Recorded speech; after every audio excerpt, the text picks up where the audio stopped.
बिस्मिल्लाहिर्रहमानिर्रहीम, अस्सलाम वालेकुम नाज़रीन। प्रोग्राम क्रॉसिंग लाइंस में खुशामदीद। मैं हूं यासिर रशीद।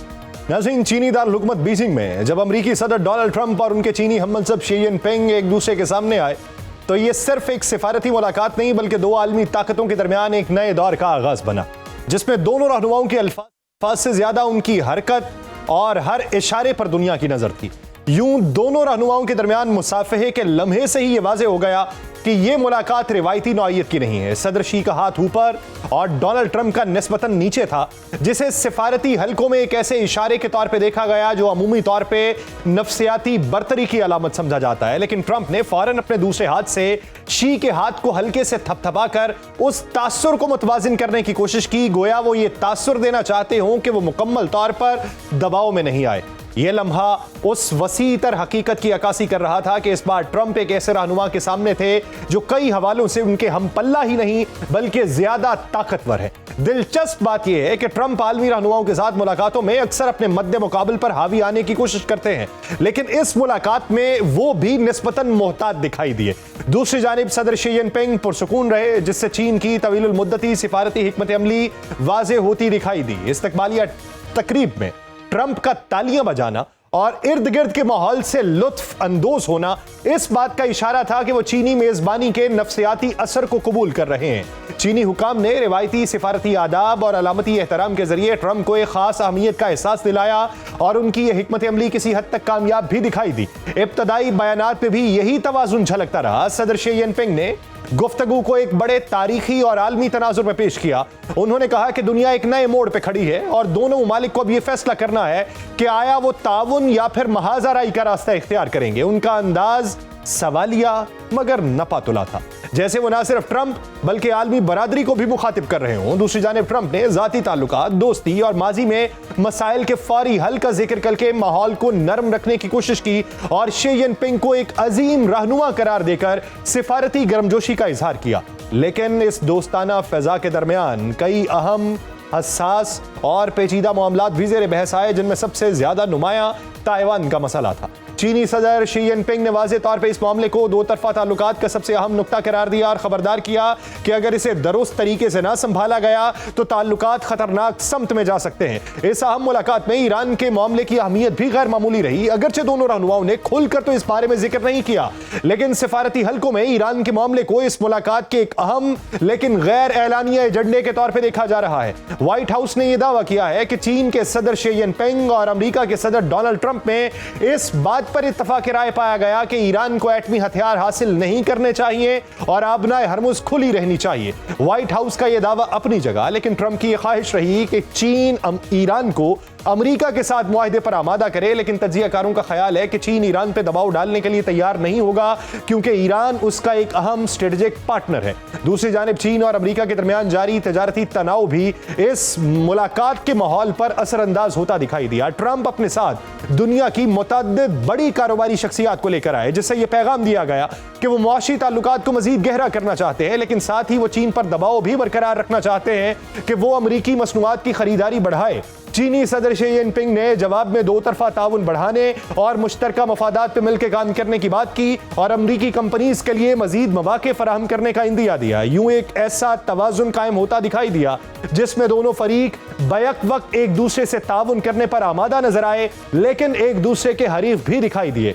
दोनों रहनुमाओं के दरमियान ये मुलाकात 2 घंटे जारी रही, जो तयशुदा वक्त से कहीं ज्यादा थी, जिससे यह जाहिर हुआ कि दोनों रहनुमाओं के दरमियान गुफ्तगू सिर्फ रस्मी मौज़ूआत तक महदूद नहीं रही, बल्कि उनमें वो मामलात भी ज़ेर बहस आए जो आलमी समत की राह मुतय्यन करने में अहम किरदार अदा कर सकते हैं। इस तवील मुलाकात ने यह भी जाहिर किया कि दोनों फरीक एक दूसरे को सुनने और समझने की कोशिश कर रहे हैं, चाहे इख्तलाफात कितने ही गहरे क्यों ना हो।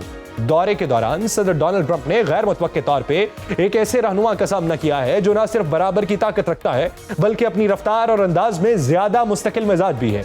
सदर शी जिनपिंग ने पूरे एतमाद और सुकून के साथ इस बराबरी को बरकरार रखा, जबकि ट्रंप ने गैर महसूस तरीके से इस हकीकत को तस्लीम भी किया और चैलेंज भी। ये एक हकीकत है कि अमेरिकी सदर और चीनी सदर की मुलाकात के बाद दुनिया तब्दील होगी और इस मुलाकात के असरात पूरी दुनिया पर महसूस किए जाएंगे और मुमकिन है कि ईरान जंग किसी हल की जानिब बढ़े, क्योंकि मुलाकात से पहले चीनी वजारत खारजा ने पाकिस्तान से अमेरिका और ईरान के दरमियान सालसी की कोशिशों को बढ़ाने पर जोर दिया था और यह सदर ट्रंप के लिए एक पैगाम था कि चीन ईरान के मामले मामले से अलग थलग नहीं। डोनाल्ड ट्रंप के दौरे चीन पे मुफस्सल गुफ्तगू करने के लिए हमारे साथ मौजूद हैं ex ambassador doctor Jamil Ahmed Khan साहब। डॉक्टर साहब बहुत शुक्रिया आपके वक्त। डॉक्टर जमील साहब, देखा जाए मुसाफहे से लेके या वेलकम करने से अगर आप आगाज करें डोनाल्ड ट्रंप का, जिस तरीके से उनका वेलकम किया गया और फिर मुसाफहे के हवाले से बातचीत ये हुई कि ऊपर हाथ किसका था, और फिर जो गुफ्तगू दोनों सुदूर ने की हैं और उसके अंदर जो पैगामात दिए हैं, आपको दुनिया की रीअलाइनमेंट किस तरीके से होती दिखाई दे रही है?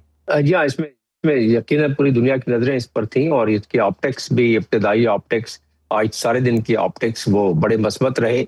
इसलिए इस लिहाज से अगर रीअलाइनमेंट की अगर आप बात करें तो इस मामले में रीअलाइनमेंट तो खैर इंडिया इस चाइना और इसके हवाले से, अमेरिका के हवाले से उनकी अगर तुर्शी कम होती है तो रीअलाइनमेंट जो इस वक्त है वो बरकरार रहती है। अगर तुर्शी ज्यादा होती है तो रीअलाइनमेंट में जो होनी है ग्लोबल नॉर्थ से ग्लोबल साउथ, उसमें तेजी आ जाएगी, उसमें रफ्तार बढ़ जाएगा और मजीद बहरहाल वो सफर तो शुरू हो चुका है। देख लेते हैं जरा इस गुफ्तगू का थोड़ा सा चंद बुलेट पॉइंट्स देख के, चंद इसके की पॉइंट्स देख के कि क्या क्या गुफ्तगू हुई तो हमें अंदाजा हो जाएगा कि खिते में और खिते से बाहर दुनिया में दुनिया की इस पे जो नजरें हैं और जो रीअलाइनमेंट के हवाले से आपने बात की है उस पर क्या फर्क पड़ता है। तो सबसे पहली बात तो ये है कि कहा गया है कि हम पार्टनर्स के तौर पे हों, हमें राइवल के तौर पर नहीं होना चाहिए चाइना और अमेरिका को। जब चाइना की तरफ से बयान आया है और चाइना की फॉरेन मिनिस्ट्री की तरफ से ये बयान आया है और उसके बाद कहते हैं कि ट्रेड जो है वो ट्रेड वॉर किसी के भी फायदे में नहीं है और ट्रेड वॉर में कोई भी जीत नहीं सकता है, इसलिए ट्रेड वॉर ना की जाए। और 2026 को कहते हैं कि ये should be landmark for the bilateral ties and हमारी बायलैटरल टाइज को मजीद परवान कर चढ़ाना चाहिए ताकि वो ट्रेड, टेक्नोलॉजी और क्लाइमेट में हम आगे ज्यादा काम कर सकें। एक चीज जो बड़ी वाज़ेह किस्म से चाइना ने कह दी और वो वहां उसमें कोई लगी लिपटी नहीं रखी और वो था ताइवान के हवाले से कि ताइवान हमारा कोर चाइना का इंटरेस्ट है, लिहाजा उन्होंने इस पे तंबीह किया कि इसकी मिस हैंडलिंग जो है दुनिया को कॉन्फ्लिक्ट की तरफ लेके जा सकती है। और फिर उसके बाद ज़ाहिर है रीअलाइनमेंट के में जो है उसमें कहा कि हम कोलैबोरेट करेंगे G20 में भी और एपेक में भी, जो एशिया पैसिफिक कोऑपरेशन का इनका जो प्लेटफॉर्म है।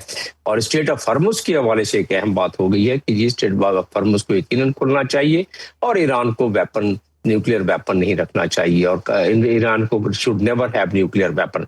तो ये अलाइनमेंट इनकी एक हो गई है। जो अमेरिका कहता है वही चाइना ने उसको एंडोर्स किया है आज और चाइना की तरफ से ये बात आई है और इसका मतलब ये हुआ कि जो बैक चैनल डिप्लोमेसी है उसमें ये बात पहले ही ईरान के साथ तय हो चुकी थी और जिसका मैं सर इस ये सोचा जाए कि क्या ये जो निकात हैं इसके रिवर्स के हवाले से सर बात करूंगा। आपने सबसे आखिर पे कहा कि आबनाए हरमुज के हवाले से और डी वेपनाइज्ड करने के हवाले से मार्को रूबियो का भी इस ज़िमन के अंदर बयान आया है। आप क्या समझते हैं कि इस ज़िमन में क्या बात की गई होगी अब्बास इराक्ची की तरफ से वांग जी को जब वो चीन के दौरे के ऊपर थे? कौन सा कार्ड इस वक्त चीन के हाथ में होगा, कौन सा ईरान के हाथ में, और क्या फेस सेविंग जो है वो अमेरिका को दी जा सकती है आबनाए हरमुज के हवाले से और यूरेनियम की मुंतकली के हवाले से? जी देखिए, दो बातें जो मैंने इसका जिक्र किया उसमें ये जो एक ब्रॉड स्पेक्ट्रम में उन्होंने बात की है कि ईरान के पास वेपन, न्यूक्लियर वेपन कभी नहीं होना चाहिए। ये नहीं कहा गया है कि ईरान एनरिचमेंट नहीं कर सकता, ये नहीं कहा गया है कि ईरान के पास जो 450 किलोग्राम अफजूदा मटेरियल है उसका क्या करना है। सिर्फ ये कहा गया है इसको अगर अब जाके, जैसा कि आपने अब्बास इराक्ची की बात की और साथ में अब्बास इराक्ची के और फॉरेन मिनिस्टर चाइना के, उसमें यही बात हुई थी कि गारंटी कोई हमें चाइना की तरफ से भी, चाइना ज़ाहिर है एक बड़ा मुल्क है, उसकी तरफ से गारंटी मिल जाती है। अगर वो न्यूक्लियर एनरिचमेंट और वेपन की गारंटी अमेरिका को दे सकता है चाइना, तो चाइना ये भी, ईरान भी उससे गारंटी चाहता है कि आइंदा चाहे उसमें ईरान पर हमला नहीं करेगा इजराइल और अमेरिका। तो इस किस्म की गुफ्तगू पर से पर्दा हुई होगी क्योंकि ईरान जो है वो या अमेरिका वो कभी भी खुलेआम किसी कॉन्फ्लिक्ट में शामिल नहीं होता है। खुलेआम तो ये बात नहीं कर सकता था। ये भी बात जो ईरान ने की है, ये चाइना ने की है, ये भी अपने जो उनके नॉर्मल फॉरेन पॉलिसी है उसको आप समझने की थोड़ा उसकी एक्सट्रीम एंड पर जाके की है, वरना नॉर्मली वो थर्ड कंट्री के हवाले से बात कम करते हैं क्योंकि चाइना खुद इस मामले में सफर कर रहा है, इस मामले में इफेक्टेड है, इसलिए उसने ये बात की है।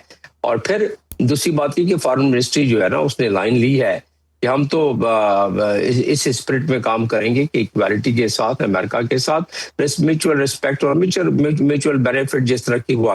अमेरिका ने भी इस मामले में सही बयान दिए हैं। वो कहते हैं जी हमारा फ्यूचर, जिस तरह डोनाल्ड ट्रंप कह रहे थे कि fantastic future together we can achieve. And बहुत मुझे एजाज हासिल है कि मैं चाइना में उनके सदर से मिल रहा हूँ। और फिर सदर को एक चीज बताइए, जब वो इसे एक शानदार तो ये सारी की सारी मस्बत चीजें स्टेट ऑफ हॉर्मुज का अमेरिका ने भी जिक्र किया है और अपने बयान में जो रिटन बयान दिया गया उनके फॉरेन मिनिस्ट्री की तरफ से और साथ में चाइना ने भी किया है। तो इसका मतलब यह है कि उसमें कोई बर्फ पिघलनी चाहिए अगले कुछ 24 घंटे में। और फिर माइक्रो रूबियो को आपने बिल्कुल सही बताया, उन्होंने कल गुज़िश्ता शब ये बात कर दी थी कि चाइना को इन्फ्लुएंस इस्तेमाल करने के लिए हम रिक्वेस्ट करेंगे कि वो इन्फ्लुएंस इस्तेमाल करे और चाइना जो है अपने उनको कहे ईरान को कि वो अपने गल्फ स्टेट्स में जिन लोगों को सपोर्ट कर रहे हैं उससे इज्तनाब करें। अच्छा तो सर, एक चीज बताइए सर कि जिस तरह डोनाल्ड ट्रंप ने कहा कि एक शानदार आगाज है, तो टैरिफ वॉर के हवाले से हम इम्कानात क्या रोशन कर सकते हैं कि दोनों अतराफ से कुछ नरमी आएगी? एक तरफ से जो टैरिफ इम्पोज किया गया था चाइनीज कंपनीज के ऊपर वो अमेरिका फौरी तौर पे उठा लेगा या बतदरीज उठाएगा, और दूसरी तरफ से स्मार्ट चिप्स यानी रेयर अर्थ मिनरल्स के हवाले से जो एक पकड़ चीन ने अपने हाथ में रखी हुई है उसको जरा ढीला करेगा। जो कंपनी के चीफ लेके गए हैं वो सीईओज लेके गए हैं साथ में, उसमें सेमीकंडक्टर बनाने वाली कंपनियां भी शामिल हैं और सेमीकंडक्टर इसकी चाइना की बड़ी सख्त जरूरत। चाइना के बहुत सारी इंडस्ट्रीज जो है वो काफी स्लो हो गई हैं चिप्स ना होने की वजह से। तो यकीनन चाइना चाहेगा कि वो उसका दोबारा जारी होना चाहिए। और फिर ज़ाहिर है चाइना की तजारत के हवाले से अमेरिका से सोयाबीन जो आता था उस हवाले से वो तजारत की बातें तो यकीनन हुई हैं, लेकिन जो स्ट्रेटेजिक बात का मैंने जिक्र कर दिया ताइवान का और स्टेट ऑफ हॉर्मुज का, वो ट्रेड के हवाले से यकीनन ट्रेड के हवाले से पहले ही वहाँ 145 से फिर दोबारा वापस आ गए हैं।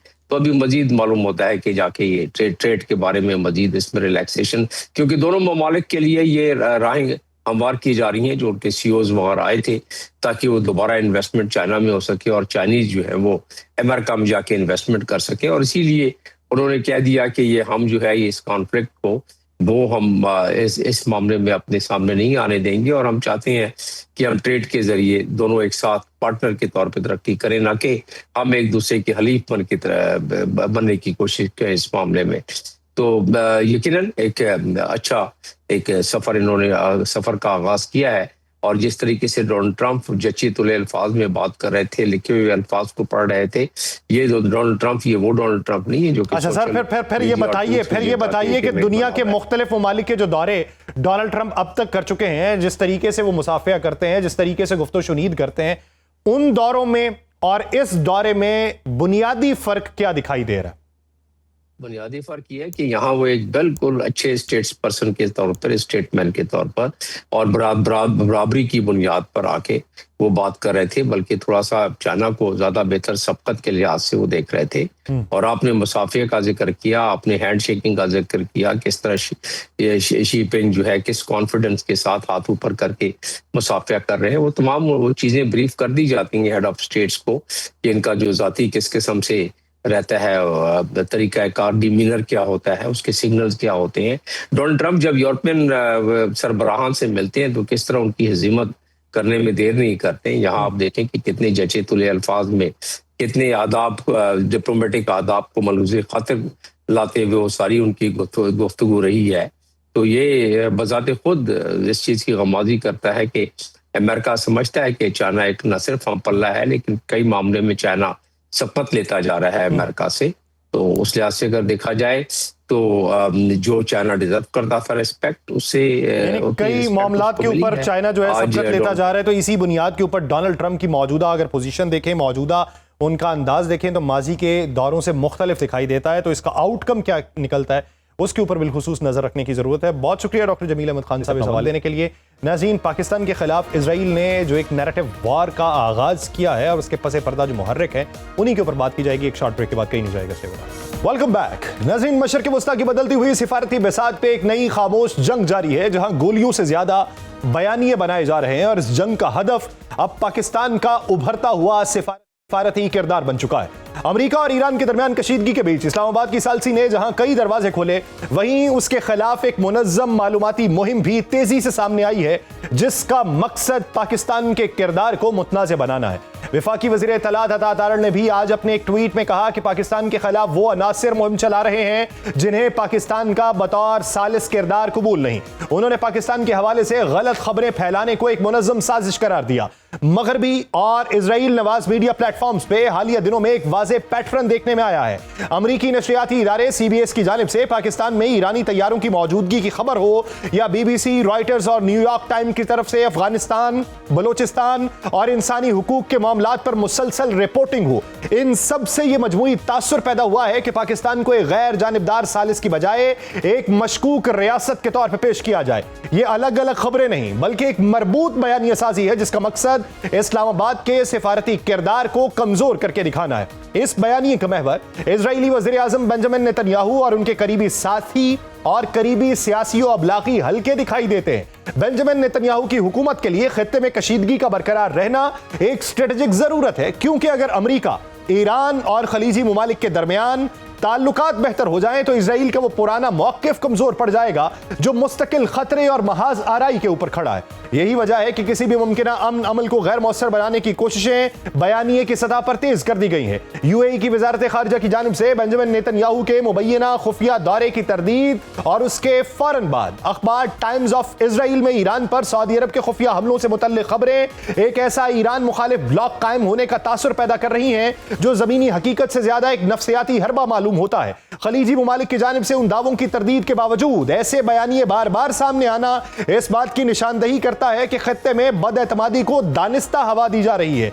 दूसरी जानिब CBS की रिपोर्ट में किया गया यह भोंडा इंकशाफ कि पाकिस्तान ने ईरानी तैयारों को पनाह दी, यह सिर्फ एक खबर नहीं बल्कि अमेरिका में पाकिस्तान की साख को मुतासिर करने की एक मुनज़्ज़म साजिश थी। इस बयानी को भारतीय मीडिया, खासतौर पे द इकोनॉमिक टाइम्स और इंडिया टुडे जैसे इदारों ने जिस तेजी के साथ फैलाया, वो इस बात का सबूत है कि ये नेटवर्क्स मगरबी और इजरायली बयानिए के लिए एक फोर्स मल्टीप्लायर का किरदार अदा कर रहे हैं। इस पूरे मंजरनामे में BBC, रॉयटर्स और न्यूयॉर्क टाइम्स जैसे आलमी इदारे पाकिस्तान के अंदरूनी हालात को मुसलसल अदम इस्तेहकाम, अस्करियत पसंदी, फिरका वाराना कशीदगी और इंसानी हुकूक के इल्जामात के तनाजुर में पेश कर रहे हैं। इन रिपोर्ट्स का वक्त और तसलसल देखें तो यह जाहिर करता है कि यह सिर्फ सहाफती तरजीहात नहीं बल्कि यह एक नैरेटिव वॉर है, जिसका मकसद पाकिस्तान की बढ़ती हुई सिफारती अहमियत को मुतनाज़े बनाना है। ये तमाम सरगर्मियां बेंजामिन नेतन्याहू की दाखिली सियासी जरूरियात से मुंसलिक हैं। गजा के बाद की तनकीद, अंदरूनी सियासी दबाव, तवील फौजी हिकमत अमलियों के बोझ ने इजरायली वजीर आजम के लिए एक मुस्तकिल बैरूनी खतरे का माहौल पैदा करना नागुज़ीर बना दिया। ऐसे में मशरिक़ वस्ता को कशीदगी में रखना ना सिर्फ उनकी दाखिली सियासत को सहारा देता है बल्कि आलमी सतह पर भी उनके बयानिए को तक़वियत देता है। अफगान और पाकिस्तान मुखालिफ हल्के भी इस मुहिम का हिस्सा बन चुके हैं और सरहद पार कशीदगी, सिविलियन अहदाफ और तालीमी इदारों पर हमलों जैसे इल्जामात को जज्बाती अंदाज में पेश किया जाता है, जिसके बाद उन्हीं बयानियों को भारतीय मीडिया के जरिए तेजी से आलमी सतह पर फैलाया जाता है ताकि पाकिस्तान को एक गैर मुस्तहकम और नाकाबिल एतमाद रियासत के तौर पर पेश किया जाए। इस तमाम दबाव के बावजूद पाकिस्तान का रद्द-ए-अमल फौरी या जज्बाती नहीं बल्कि स्ट्रेटेजिक हकीकत के मुताबिक दिखाई दे रहा है। Tehran, Riyadh, Abu Dhabi, Beijing, Washington और अंकारा के साथ पाकिस्तान के रवाबित किसी वक्ती हिकमत अमली का हिस्सा नहीं बल्कि एक वसी जोग्राफियाई हकीकत पर मबनी है, जहां तवानाई के निजाम के इस्तेहकाम, इलाकाई अमल, मुआशी तसलसल और एक बड़ी जंग की रोकथाम बुनियादी तरजीहात हैं। यूं मशरिक़ वस्ता में जारी बयानियों की यह जंग सिर्फ मालूमात की जंग नहीं बल्कि मफादात, साख और मुस्तकबिल की सिफारती समत का तयन करने वाली कशमकश है, जिसके जरिए पाकिस्तान के नुमाया होते हुए किरदार को कम करने की कोशिश की जा रही। इसी मंजरनामे में बात करेंगे। हमें ज्वाइन किया माहिर बैनुल अक़वामी उमूर अहमद हसन अल अरबी साहब ने। अहमद हसन साहब, बहुत शुक्रिया आपके वक्त का। अहमद हसन साहब, एक लंबा अरसा हमने इस दौरानी में देखा है कि डोनाल्ड ट्रंप जो है वो पाकिस्तान की तारीफ करते रहे, पाकिस्तान ने मुसालिहाना किरदार अदा किया, इस्लामाबाद में बैठकें लगी, बैनुल अक़वामी सतह के ऊपर पाकिस्तान की सताइश हुई, लेकिन अब बहुत सी जगहों पे हर्जा सराई करने के हवाले से पॉलिसी जारी है और यकदम एक ट्विस्ट देखने में आया है। इसके पीछे अनासिर कौन मौजूद हैं और अगर डॉट्स लिंक करना शुरू करें तो फिर हकीकत और मंजरकशी जो है वो किन अल्फाज की सूरत में की जा सकती है? जी बहुत शुक्रिया यासिर भाई, आपकी I completely agree with your reading, जिस तरह से आप रीड कर रहे हैं सिचुएशन को। देखें, कहते हैं कि जब निगोशिएशन और पीस प्रोसेस कंसोलिडेशन की तरफ जा रहा होता है ना, तो स्पॉयलर्स जो हैं उनकी एक्टिविटीज भी बढ़ जाती हैं। स्पॉयलर्स क्या करते हैं? स्पॉयलर्स के पास क्या ऑप्शंस होती है? या तो जो इस तरह के इक्का दुक्का हमले हैं वो इनको ज्यादा कर देते हैं, फॉल्स फ्लैग ऑपरेशंस करना शुरू कर देते हैं। उसके बाद जो दूसरा स्टेप इनके पास होता है कि वो जो पीस प्रोसेस होता है, जो मीडिएशन होती है, नेगोशिएशन होती है, उसको मलाइन या डिस्क्रेडिट करने की कोशिश करते हैं या उसके मैसेज को डाइल्यूट करने की कोशिश करते हैं। अगर उससे भी इनको फायदा ना हो तो फिर जो अल्टीमेट वेपन इनके पास होता है वो ये होता है कि जो पीस मेकर होता है, जो मीडिएटर होता है, उसको टारगेट करते हैं। आपने देखा कि पाकिस्तान के खिलाफ जो इस वक्त कैंपेन पूरी दुनिया के अंदर लॉन्च हुई है एक मखसूस segment of the western media उसकी जानिब से, वो तब हुई है कि जब ये जो बेंजामिन नेतन्याहू है, इसने बयान दिया और इसने कहा कि जो सो कॉल्ड, इसने कहा कि बॉट्स पाकिस्तान के इस्तेमाल होते हैं। हालांकि एक हकीकत है जिससे पूरी दुनिया वाकिफ है कि ट्विटर के ऊपर जो बॉट्स हैं वो सबसे ज्यादा भारत के हैं और पाकिस्तान उसका विक्टिम रहा है बॉट फार्मिंग का, जिस तरीके से पाकिस्तान के खिलाफ प्रोपेगेंडा और डिसइंफॉर्मेशन कैंपेन रही है। उसके बाद से ये तमाम मीडिया आउटलेट्स, जिसमें CBS फहरिस्त है, फिर दीगर जो मीडिया आउटलेट्स हैं, उन्होंने पाकिस्तान को मल्टी लेयर डिसइंफॉर्मेशन के अटैक्स पाकिस्तान पे शुरू कर दिया। अब इसकी एक हिस्ट्री है। ये जो न्यूज आउटलेट्स हैं, इनकी एक बड़ी डार्क लेगेसी है। वो अक्सर मीडिया की जब स्टडीज होती हैं तो उसमें कोट किया जाता है वो इंसिडेंट के जब ब्रिटिश एम्पायर सब कॉन्टिनेंट के ऊपर काबिज थी और वेस्ट बंगाल के और ये बंगाल के अंदर इनफैक्ट एक बहुत बड़ा फैमाइन आया और BBC ने एक लफ्ज इसके ऊपर नहीं बोला। लाखों लोग इफेक्ट हुए, हजारों लोग मर गए, उन्होंने एक लफ्ज नहीं बोला। इसको केस स्टडी के तौर पर पढ़ाया जाता है। फिर उसके बाद आपको याद होगा कि इराक के अंदर यही न्यूयॉर्क टाइम्स की जो रिपोर्टर थे, बाकायदा मल्टीपल स्टोरीज उन्होंने की कि एल्यूमिनियम ट्यूब्स जो हैं सद्दाम हुसैन वो ले रहे हैं और वेपन ऑफ मैस डिस्ट्रक्शन जो है वो बनाने जा रहे हैं। और उसके बाद इसी जो रिपोर्ट है उसको बुनियाद बनाकर बाकायदा महाजसाजी की गई, इराक के खिलाफ 10 साल जंग हुई। उसके बाद इन्होंने खुद कहा कि नहीं, हमें नहीं पता, माजरत, यहाँ पे वेपन ऑफ मैस डिस्ट्रक्शन नहीं थे।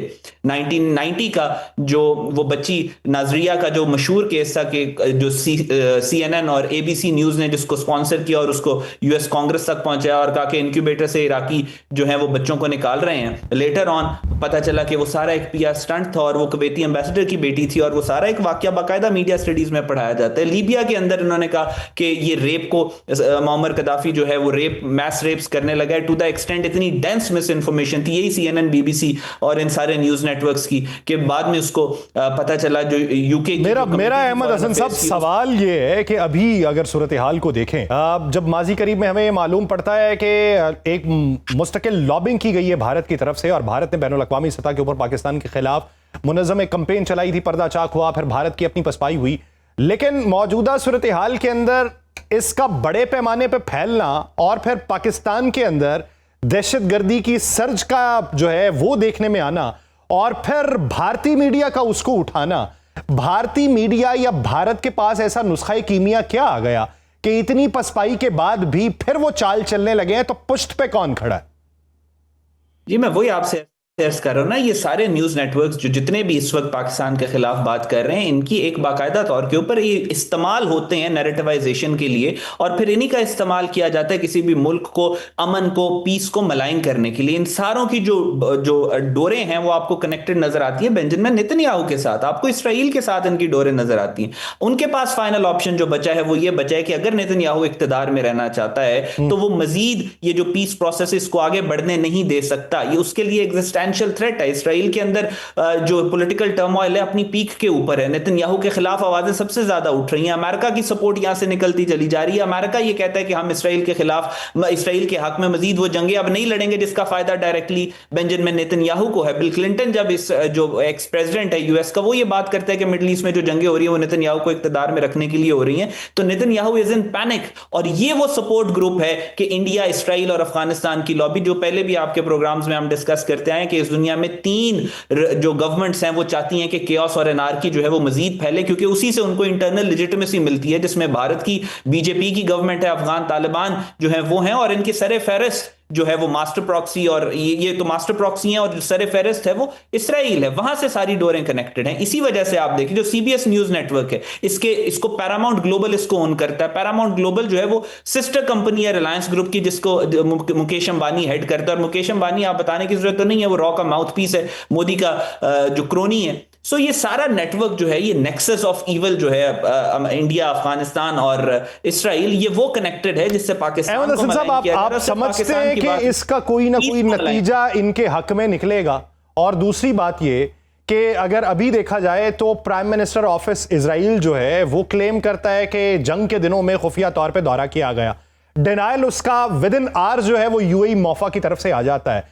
इसकी बुनियादी वजह क्या है? यूएई के ताल्लुकात उनके साथ किस तरीके के हैं? फिर उसका डिनायल क्यों आता है? और ऐसे वक्त में जब हर तरफ सकूत तारी है, वो ये ऐसा बयान क्यों जारी करते हैं और उसका इंकशाफ क्यों किया जाता है? इसके पीछे की मिथ क्या है? जी देखें, ऑडिट यीनॉन का यीनॉन प्लान 70s का वो ज़हन में रखिए कि जिसमें उसने कहा था कि हमने मुसलमान दुनिया को आपस में लड़वाना है, उसी सूरत में ग्रेटर इसराइल की जो सरहदें हैं वो एक्सपैंड करेंगे। उसके अलावा और कोई ऑप्शन उसने कहा था नहीं है हमारे पास। जब से ईरान के ऊपर भी इन्होंने हमला किया, तभी भी आपने देखा वो टकर कार्लसन का स्टेटमेंट आपको याद होगी, जो उनका मिडल ईस्ट के बहुत सारे ममालिक से मोसाद के एजेंट्स पकड़े गए हैं जो फॉल्स फ्लैग ऑपरेशन प्लान कर रहे थे। तो ये एक नोशन क्रिएट करने की, एक फॉल्स नोशन क्रिएट करने की कोशिश जो है इसराइल की तरफ से और इसराइल स्पॉन्सर्ड न्यूज आउटलेट्स की तरफ से की जा रही है कि पता नहीं शायद मिडिल ईस्ट के अंदर कोई एंटी ईरान अलायंस बन रहा है, ताकि मजीद जो है जो चीजें कंसोलिडेट हुई हैं, जो पीस की तरफ जा रही हैं, निगोसिएशंस की तरफ जा रही हैं, उन हालात में मिडिल ईस्ट के अंदर एक सेंस ऑफ इनसिक्योरिटी दोबारा से सो की जाए। तो आपने देखा कि किस तरीके से फ्रेमिंग की गई और फिर जो है ऑफिशियल्स की तरफ से स्टेटमेंट आ गई कि इस तरह की कोई बात नहीं हुई। सो आज जहां तक दूसरी बात जो आपने की है कि आपको कामयाब होते हुए नजर आ रहे हैं, मुझे आई थिंक इस वक्त जो सिचुएशन है, जो इन्वायरमेंट को मैं जिस तरीके से रीड कर रहा हूं, मुझे नहीं लगता कि इनकी मिस इन्फॉर्मेशन कैंपेन कामयाब होगी। क्योंकि एक चीज होती है जिसको लाई लूप कहते हैं, ये झूठ बोलते हैं, उस झूठ को सब्सटैंशिएट करने के लिए इनको मजीद झूठ बोलने पड़ते हैं और ये ट्रैप हो जाते हैं झूठ के सर्कल में। झूठ का सर्कल फ्रेजाइल होता है, वो थोड़ी देर आपको व्यूज मिल जाते हैं, लेकिन 48 से 72 घंटों के बाद वो डायल डाउन होना शुरू हो जाता है। अच्छा, इसमें पाकिस्तानी हुकूमत के किरदार को किस नजर से देखते हैं? क्योंकि जब ये मुसालिहाना किरदार जारी और सारी था, पाकिस्तानी हुकूमत से कोई खबर जो थी वो बाहर के मीडिया को या इवन पाकिस्तानी मीडिया को भी लीक नहीं की गई। फिर इस पूरे मामले के ऊपर दुनिया भर में जहां पे बात हो रही थी कि अगली बार इस्लामाबाद फिर से ठिकाना होगा, कि अगली बार यहां पे बातचीत होगी या कहीं और पे होगी, पाकिस्तानी हुकूमत खामोश रही। अब इस पूरे मामले के ऊपर भी पाकिस्तानी हुकूमत खामोश है। ये मसलहतन है, मुस्तकबिल को देखते हुए है, या फिर इसकी वजह कुछ और?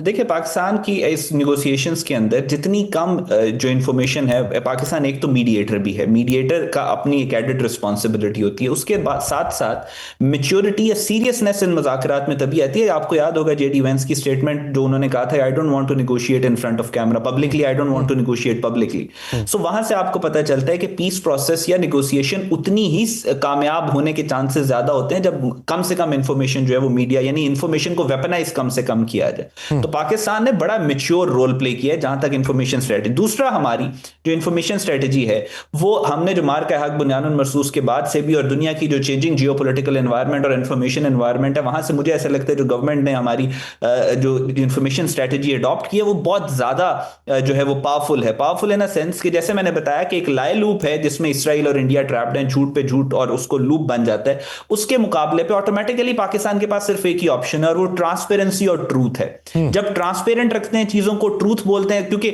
उनके झूठों का मुकाबला सच से किया जाता है, सच को सब्सटेंशिएट करने के लिए आपको मजीद सच बोलने पड़ते हैं। और जब आप सच के लूप, ये सच का लूप जब बन जाता है तो फिर आपकी क्रेडिबिलिटी और आपकी जो इंटेग्रिटी है वो मेंटेन हो जाती है। तो लॉन्गर रन में पाकिस्तान की जो स्ट्रेटजी है इंफॉर्मेशन की, मुझे वो कामयाब होती भी नजर आ रही है, जिस वजह से मुझे ऐसा लगता है कि इसराइल जितनी मर्जी कोशिश कर ले, ये जो न्यूज आउटलेट्स को के अपने एसेट्स को इन्होंने एक्टिवेट किया है पाकिस्तान के खिलाफ, आई डोंट थिंक कि ये कामयाब होंगे। हाँ, थोड़ी देर के लिए नॉइस जरूर क्रिएट करेंगे, लेकिन पाकिस्तान प्रायोरिटाइज करता है ट्रूथ को नॉइस के ऊपर, which is going to be more powerful and more impactful. यानी मौजूदा सूरत हाल के अंदर ये जितने भी अनासिर हैं ये कामयाब होते दिखाई नहीं देते, और झूठ जो है उसका शोर थोड़ी देर के लिए उठेगा, लेकिन सच की जो खामोशी इस वक्त छाई हुई है ये उस शोर को मजीद दबा देगी। बहुत शुक्रिया अहमद हसन अल अरबी साहब इस वक्त देने के लिए। नाज़रीन, ईरान और बिलखुसूस खलीजी ममालिक की रीअलाइनमेंट और रीस्ट्रक्चरिंग के ऊपर बात की जाएगी। एक शॉर्ट ब्रेक के बाद कहीं नहीं जाएगा। ब्रेक के बाद खुशामदीद। नाज़रीन, ईरान के खिलाफ हालिया जंग ने खलीज में एक पुराना लेकिन हसास सवाल दोबारा जिंदा कर दिया। क्या अमरीका खलीजी ममालिक को सिक्योरिटी फराहम करने वाला वही इत्तेहादी है जिस पर दहाइयों से अंधा एतमाद किया जाता रहा, या ये इत्तेहाद अब खत्म होने के करीब है?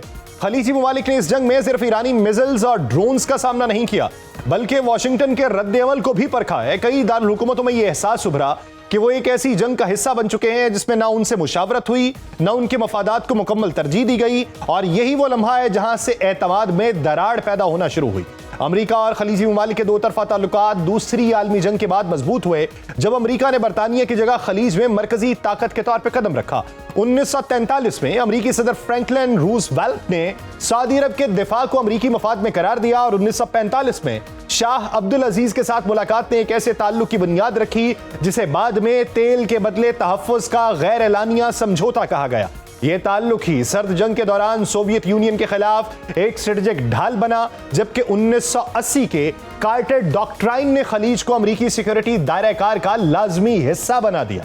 1991 की खलीजी जंग उसी एतमाद का उरूज थी जब अमरीका ने कुवैत को आजाद करवा के खुद को खित्ते का नाकाबिले तरदीद मुहाफिज साबित किया। 2003 में इराक पर हमले के वक्त यही ताकत एक मुहाफिज से बढ़ के एक मुदाखलतकार के तौर पर देखी जाने लगी, और ईरान के लिए खित्ता मजीद खुल गया। हालिया वर्षों में दरारें वाज़ेह होना शुरू हुई। 2019 में सऊदी तेल तंसीबात पर हमलों पर अमरीकी रद्द-ए-अमल महदूद रहा। 2022 में अमारात को भी इसी नौइयत की मायूसी हुई, और अब ईरान के साथ जंग के दौरान खलीजी ममालिक को यह एहसास हुआ कि अमरीकी तरजीहात हमेशा उनके साथ हम आहंग नहीं होती। कुछ हलकों में यह तासुर मजबूत हुआ कि अमरीका अपने मुआशी और आलमी मफादात को तरजीह देता है, चाहे उसके इत्तेहादी दबाव में ही क्यों ना हो। ईरान के कम लागत ड्रोन और मिसाइल हमलों ने एक और हकीकत भी बेनकाब की कि अरबों डॉलर के दिफाई निजाम भी मुकम्मल तहफ़्फ़ुज़ की जमानत नहीं। तवानाई के ढांचे, बंदरगाहें, शहरी तंसीबात निशाना बनी, तो यह सवाल उठा कि क्या मौजूदा सिक्योरिटी मॉडल वाकई काबिल एतमाद है। इस पूरे मंजरनामे में खलीजी ममालिक ने मुतबादिल रास्ते तलाश करना शुरू किए। यूं अब चीन, यूरोप, भारत और हत्ता के यूक्रेन के साथ दिफाई और तकनीकी ताउन बढ़ाने की कोशिशें जारी हैं। इसराइल के साथ खुफिया या महदूद ताउन की खबरें भी उसी रुझान का हिस्सा है, जिससे यह अंदाजा लगाना मुश्किल नहीं रहता कि खलीजी ममालिक अब किसी एक फरीक पर एतमाद करने पर तैयार नहीं। लेकिन इसका यह मतलब भी नहीं कि खलीजी ममालिक फौरी तौर पे अमरीका की छतरी से बाहर आ जाएंगे। हकीकत यह है कि फजाई दिफा, इंटेलिजेंस और फौजी मौजूदगी के हवाले से अब भी अमरीका का कोई मुतबादिल मौजूद नहीं है। यही वजह है कि खलीजी ममालिक की पॉलिसी अमरीका पर इन्हिसार मुकम्मल तौर पर खत्म करने पर नहीं, बल्कि उस इन्हिसार को मुतवाजिन करने की जानिब मुंतकिल हो चुकी है। मुख्तलिफ हलकों में एक राय यह भी उभर रही है कि ईरान जंग के बायस इत्तेहाद टूटेगा नहीं, लेकिन माजी जैसा भी नहीं रहेगा। खलीजी ममालिक कलील मुद्दत पे तो अमरीकी सिक्योरिटी पर शायद मजीद इन्हिसार करें, क्योंकि उनको उस वक्त खतरे का सामना है, लेकिन तवील मुद्दत में वो अपनी खुद मुख्तारी बढ़ाने, दिफाई सनत को मजबूत करने और मुतबादिल शराकतदारियां कायम करने की कोशिशें तेज करेंगे। यूं ये कहना ज्यादा दुरुस्त है कि ईरान की जंग उस इत्तेहाद का खातिमा नहीं, बल्कि खलीजी ममालिक अब ज्यादा हकीकत पसंदाना हिकमत अमली इख्तियार करेंगे। एतमाद अब गैर मशरूत नहीं रहा, और खलीजी ममालिक अब एक ऐसे दौर में दाखिल हो रहे हैं जहां तहफ़्फ़ुज़ के लिए सिर्फ एक ताकत पर नहीं, बल्कि मुख्तलिफ ताकतों पर इन्हिसार करना ही हकीकत पसंदाना पॉलिसी है। इसी बारे में बात करेंगे। हमें ज्वाइन किया है defence analyst major general retired Samaresh Salik साहब ने। जनरल साहब, बहुत शुक्रिया आपके वक्त का। जनरल साहब, रीअलाइनमेंट की बात हो रही है, और डोनाल्ड ट्रंप के दौरे चीन के बाद तो मजीद रीअलाइनमेंट और रीस्ट्रक्चरिंग की बातें हो रही हैं। आप क्या समझते हैं कि खलीजी ममालिक में इस वक्त पोजीशन क्या है, उनकी सोच क्या है, और उनका इत्तेहाद किस हद तक अमेरिका से हट रहा है? बेशक अमेरिका के करीबी इत्तेहादी या लैपालिक जो उसकी स्टेट्स हैं उनकी तरफ बढ़ रहा हो, लेकिन अमेरिका से तवज्जो किस हद तक हट रही है? Yasir, thank you very much, आपने मुझे प्रोग्राम में मदऊ किया। हम एक इंटरेस्टिंग टाइम में अपनी लाइफ गुजार रहे हैं, जबकि एक ताकत जो है, जो एस्टेब्लिश पावर है, जो कि अमेरिका है, वो डिक्लाइन के ऊपर है, और एक इमर्जिंग ताकत जो कि चाइना है वो राइज कर रही है। सो इस तरह की चेंजेस दुनिया की हिस्ट्री में 15 दफ़ा पहले हो चुकी हैं, और 15 में से 11 दफ़ा जंगें हुई थी। ये जो टाइम है, इसमें मतलब है, आज आपने देखा होगा कि प्रेसिडेंट शी ने जब प्रेसिडेंट ट्रंप से मुलाकात की है, तो वहां पे एक टर्म यूज हुई, थुसिडाइटीज ट्रैप, कि ये वो ट्रैप है जो कहते हैं कि जब भी कभी एक एस्टैब्लिश पावर को एक इमर्जिंग पावर चैलेंज करेगी तो चांसेस हैं जंग के। तो प्रेसिडेंट शी ख्वाहिश का इजहार किया है कि थुसिडाइडिस ट्रैप से हट के हम एक दूसरे के साथ को एग्जिस्टेंस करें और कोऑपरेट करें और म्यूचुअली ग्रो करें। हैविंग सेड दैट, ये जो जंग हुई है ईरान में, ईरान और यूएस की कोशिश तो इजराइल और यूएस की थी कि वो ईरान के ऊपर ओवर पार कर लें, लेकिन जब वो नहीं सका तो ये नजर आ रहा था कि इस जंग के जो कॉन्सिक्वेंसेस हैं वो बड़े देर पा और बड़े वाइड हो गए। और वो मैं शुरू से कह रहा था कि इस जंग के बाद जो मिडिल ईस्ट का खदोखाल है वो शायद तब्दील होगा, वो इस तरीके से नहीं होगा जैसे अभी है, ये जंग से पहले था। अभी आप देखें कि मेरे नज़दीक, मेरी असेसमेंट में, इस जंग में जिस तरीके से अमेरिका ने अपने आप को कंडक्ट किया है, उनके जो सबसे बड़ा जो लॉस अमेरिका का है वो ये है कि उनके जो इत्तेहादी हैं वो उन्हें छोड़ गए हैं। सो मिडिल ईस्टर्न कंट्रीज जो है वो भी बहुत बुरे तरीके से डिससेटिस्फाइड है कि वो तो बहुत कुछ पे करते रहे, रिलाय करते रहे अमेरिका के ऊपर कि वो जरूरत के वक्त उनके काम आएगा, लेकिन जब जरूरत की तो अमेरिका को ज्यादा फिक्र इजराइल की थी और अपने बेसिस की थी। तो इन ममालिक ने यह सोचना शुरू किया कि जिसके ऊपर हमने तकिया किया है वो तो रिलायबल नहीं है।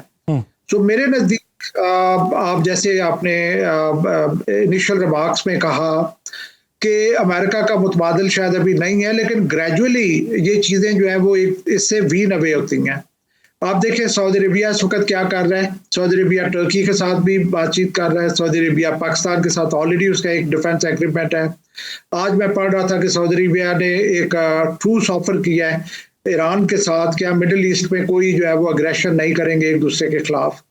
तो ये सारी चीजें क्लियर इंडिकेशन है कि ये जो मिडिल ईस्टर्न जनरल साहब एक चीज बताइए, अगर हम दहाइयों की पूरी स्ट्रेटजी देखें या डिफेंस एग्रीमेंट या पैक्ट्स देखें तो हमें एक चीज दिखाई देती है कि जो एक इत्तेहादी रहा वही इत्तेहादी रहा। हमें यह भी दिखाई देता है कि अगर किसी एक मुल्क से जहाज लिए जाते रहे तो उसी मुल्क से जहाज लिए जाते रहे, उसी की टेक्नोलॉजी इस्तेमाल की जाती रही।